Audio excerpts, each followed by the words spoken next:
Kerala sports കൗൺസിലിൻ്റെയും sports താരങ്ങളുടെയും അവസ്ഥ ചിന്തിക്കുമ്പോൾ ആരും മൂക്കത്ത് കൈവിരൽ വെച്ചു പോകും. ഇപ്പോഴത്തെ അവസ്ഥയാണ് ഞാൻ പറയുന്നത്.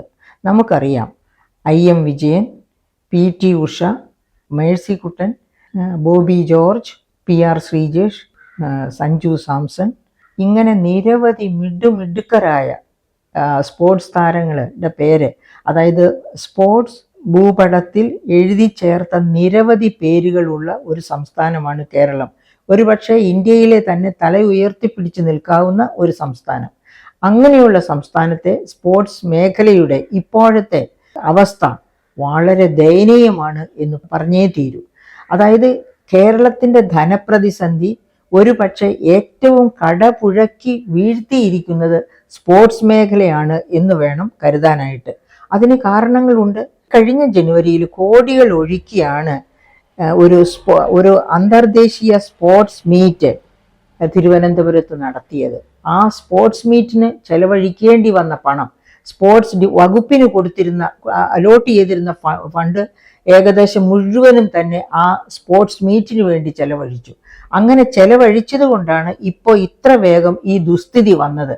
ഈ ദുസ്ഥിതി നിലനിൽക്കെയാണ് ലയണൽ മെസ്സിയെയും മറ്റ് അർജന്റീന താരങ്ങളെയും വലിയ ചെലവിൽ അവരുടെ സാന്നിധ്യം ഇവിടെ ഉറപ്പാക്കാൻ വേണ്ടി അവരെ ഇങ്ങോട്ട് ക്ഷണിച്ചിരിക്കുന്നു. അപ്പോൾ അതുകൂടി ആവുമ്പോഴത്തേക്കും ഇവിടുത്തെ സ്പോർട്സ് മേഖല പൂർണ്ണമായും തകരുന്ന ഒരവസ്ഥയാണുള്ളത്.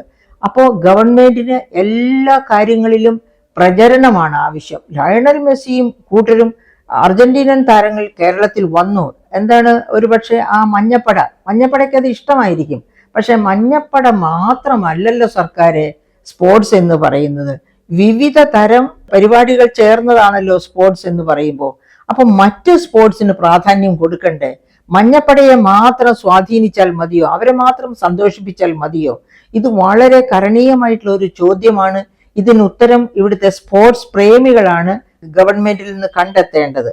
അപ്പൊ അതിന് ജനങ്ങൾ എന്താണ് ചെയ്യേണ്ടത്? ഇപ്പോഴത്തെ ഒരു അവസ്ഥ ആലോചിച്ച് നോക്കും. നമുക്കറിയാം, സ്കൂൾ തലത്തില് ഉച്ചകഞ്ഞി കൊടുക്കാൻ നിവൃത്തിയില്ലാതെ പ്രധാനാധ്യാപകർ നെട്ടോട്ടം ഓടുകയാണ്. മാസങ്ങളായി അതിനുള്ള ഫണ്ട് അവർക്ക് കൊടുത്തിട്ട്. അതുപോലെയുള്ള ഒരു അവസ്ഥയാണ് സ്പോർട്സ് ഹോസ്റ്റലിൽ നടക്കുന്നത്. 250 രൂപയാണ് ഒരു പ്രതിദിനം ഒരു കുട്ടിക്ക്, അതായത് വെജിറ്റേറിയൻ ഫുഡും നോൺ വെജിറ്റേറിയനും എല്ലാം ചേർന്ന ആഹാരം. 250 രൂപ എന്ന് പറഞ്ഞാൽ ഒരു സാധാരണ ഹോട്ടലിൽ പോയാൽ ഒരു ഊണിന് കൊടുക്കേണ്ട വില പോലും ആകുന്നില്ല 250 രൂപ എന്ന് പറഞ്ഞാൽ. എന്നിട്ടും അതാണ് ഒരു കുട്ടിക്ക് ഒരു ദിവസത്തേക്ക് വേണ്ടി അലോട്ട് ചെയ്തിരിക്കുന്ന ഫണ്ട്. ആ ഫണ്ട് പോലും കിട്ടുന്നില്ല. അങ്ങനെ ഇവർക്ക് വെജിറ്റേറിയൻ കൊടുത്തിരുന്ന, അതായത് മാംസം സപ്ലൈ ചെയ്തിരുന്ന കടകള്, വെജിറ്റബിൾ സപ്ലൈ ചെയ്തിരുന്ന കടകള്, മത്സ്യം സപ്ലൈ ചെയ്തിരുന്ന കടകള്, അവിടെയെല്ലാം കുടിശ്ശികയാണ്. അങ്ങനെ ആ കടകളൊക്കെ ഇത് സപ്ലൈ ചെയ്യാനായിട്ട് മടിക്കുന്നു. അങ്ങനെ വന്നപ്പോഴേക്കും സത്യം പറയുകയാണെങ്കിൽ 250 രൂപ പെർ ഡേ കിട്ടിക്കൊണ്ടിരുന്ന കുട്ടികൾക്ക് ആ തരത്തിൽ പോലും ഭക്ഷണം കിട്ടുന്നില്ല. കാരണം 250 രൂപ ഒരു അലോട്ട് ചെയ്ത് കിട്ടിയാലല്ലേ അത് സ്പെൻഡ് ചെയ്ത് മത്സ്യവും മാംസവും ഒക്കെ വാങ്ങിക്കാൻ പറ്റൂ. അപ്പൊ അത് വാങ്ങാൻ പറ്റുന്നില്ല. കുട്ടികൾ മിക്കവാറും പട്ടിണിയിലായതുപോലെ ഉള്ള ഒരവസ്ഥയിലാണ്. അല്ലെങ്കിൽ പോക്കറ്റിൽ നിന്ന് എടുക്കണം. ഈ സ്പോർട്സ് ഹോസ്റ്റലിലൊക്കെ വന്ന് താമസിക്കുന്ന കുട്ടികളിൽ അധികം പേരും സ്വന്തം പോക്കറ്റിൽ നിന്ന് പണം എടുക്കാൻ പ്രാപ്തിയുള്ളവരായിരിക്കേയില്ല.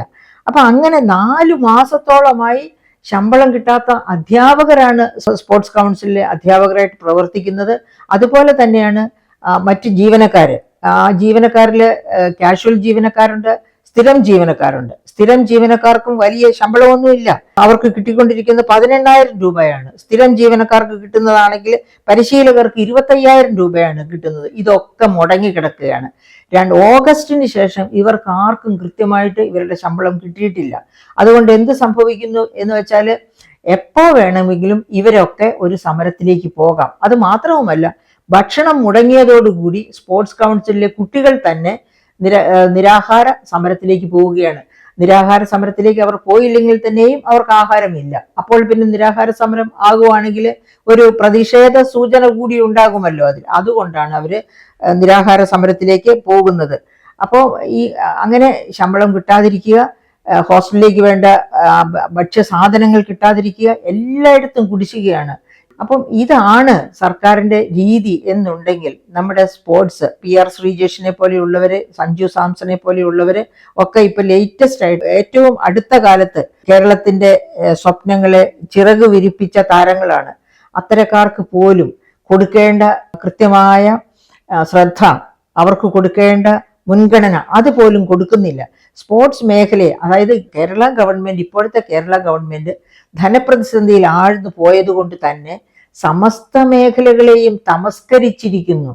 ആ തമസ്കരണത്തിന്റെ ഒക്കെ പ്രതിഫലനം അടുത്തു വരുന്ന ലോക്കൽ സെൽഫ് ഗവൺമെന്റ് തദ്ദേശ സ്വയംഭരണ ഇലക്ഷനിലും അസംബ്ലി ഇലക്ഷനിലും വരാതിരിക്കാൻ വേണ്ടിയാണ് ഒരു പുതിയ PR ടീമിനെ അവർ ഫോം ചെയ്യുന്നത്. ആ PR ടീമിന് കൊടുക്കുന്ന 10.47 കോടി രൂപ സ്പോർട്സിന് കൊടുത്തിരുന്നെങ്കിൽ നമ്മുടെ സ്പോർട്സ് താരങ്ങൾ എത്ര മനോഹരമായിട്ട് കളിച്ചേനെ. ലയണൽ മെസ്സിയെയും കൂട്ടരെയും ഇങ്ങോട്ട് കൊണ്ടുവന്ന് ആദരിക്കാൻ നോക്കുക, അല്ലെങ്കിൽ മഞ്ഞപ്പടയെ സന്തോഷിപ്പിക്കാൻ ശ്രമിക്കുന്നതിന് പകരം സ്പോർട്സ് കൗൺസിലിന് കൊടുക്കേണ്ട ശ്രദ്ധ കൊടുത്തിരുന്നെങ്കിൽ സ്പോർട്സിനെ ഇന്ത്യയിൽ തന്നെ വളരെ ഉയർന്ന സ്ഥാനത്തേക്ക് നമുക്ക് ഉയർത്തിക്കൊണ്ടുവരാൻ പറ്റുമായിരുന്നു. അതിനുള്ള ശ്രദ്ധയോ സാധ്യതകളോ ഒക്കെ തള്ളിക്കളഞ്ഞുകൊണ്ടാണ് ഈ ഗവൺമെന്റ് മുന്നോട്ട് പോകുന്നത്. ഇതിനൊക്കെ എതിരെ ജനരോഷം ഉണ്ടാകണം, ജനശക്തം ഉയരണം. അല്ലാതെ ഈ സ്പോർട്സ് കൗൺസിലിൽ പഠിക്കുന്ന ഏതാനും കുട്ടികൾ വിചാരിച്ചാൽ ഒരു കാര്യവും നടക്കുകയില്ല. ഇതൊക്കെ പൊതുജനത്തിന്റെ രോഷത്തിലൂടെ വേണം പൊതുജന ശ്രദ്ധയിൽ വരാനായിട്ട്. അതുപോലെ തന്നെ മാധ്യമങ്ങളും വളരെ ശക്തമായ രീതിയിൽ ഇതിനെതിരെ പ്രതികരിക്കണം. സ്പോർട്സിന്റെ കാര്യത്തിൽ തലയുയർത്തി പിടിച്ചു നിൽക്കാൻ കേരളത്തിന് കഴിഞ്ഞില്ലെങ്കിൽ കേരളത്തിന്റെ ഗതികേട് എന്നല്ലാതെ മറ്റെന്തു പറയാം. ഇത്തരം ഒരു ഗവൺമെന്റ് കേരളത്തിന്റെ സ്വപ്നങ്ങൾക്കെല്ലാം, അതായത് കേരളത്തിന്റെ സ്വപ്നങ്ങളുടെ എല്ലാം ചിറകരിയുന്ന ഒരു ഗവൺമെന്റായി തരം താണു പോകുന്നു എന്ന ദുഃഖവാർത്ത അതോർത്ത് ദുഃഖിക്കാനല്ലാതെ മറ്റൊന്നിനും നമുക്ക് കഴിയുകയില്ലേ. നമുക്ക് കഴിയണം, തീർച്ചയായും നമുക്ക് കഴിയണം. നാം സടകുടഞ്ഞെഴുന്നേൽക്കണം. എങ്ങനെ സ്പോർട്സ് ഉയരണമെന്ന് നാം ആഗ്രഹിക്കുന്നുവോ അതേ ശക്തിയോടും അതേ വാശിയോടും കൂടി പൊതുജനം സടകുടഞ്ഞെഴുന്നേൽക്കണം. സർക്കാരിന്റെ കണ്ണ് തുറപ്പിക്കണം. ലയണൽ മെസ്സി അല്ല ഞങ്ങൾക്ക് ആവശ്യം, ഞങ്ങളുടെ സ്പോർട്സ് താരങ്ങളുടെ പെർഫോമൻസ് ആണ് ഞങ്ങൾക്ക് ആവശ്യം.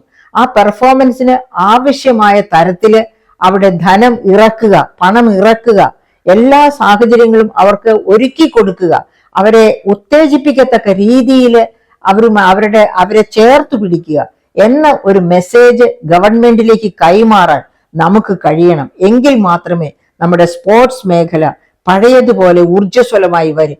എവിടെ പോയി PT ഉഷയും അങ്ങനെയുള്ളവരൊക്കെ എന്ന് ഞാൻ അത്ഭുതം കൂറുകയാണ്. സ്വന്തം കാര്യം സിന്ദാബാദ്, ഞങ്ങൾ വലിയ സ്ഥാനങ്ങളിലൊക്കെ എത്തി. ഇനിയിപ്പോ ഇവിടെ കേരളത്തിൽ സ്പോർട്സിന് നന്നായി വരാതിരുന്നാല് ഞാനായിരുന്നു ഏറ്റവും വലിയ സൂപ്പർ സ്റ്റാർ എന്ന് എല്ലാ കാലവും ആഘോഷിക്കുമല്ലോ എന്ന് വിചാരിച്ചാണോ PT ഉഷയെ പോലെയുള്ളവർ ഇതുപോലെ മൗനം ദീക്ഷിക്കുന്നത് ഇത്തരം ഒരു സാഹചര്യത്തിൽ എന്ന് ഞാൻ ചോദിച്ചു പോവുകയാണ്.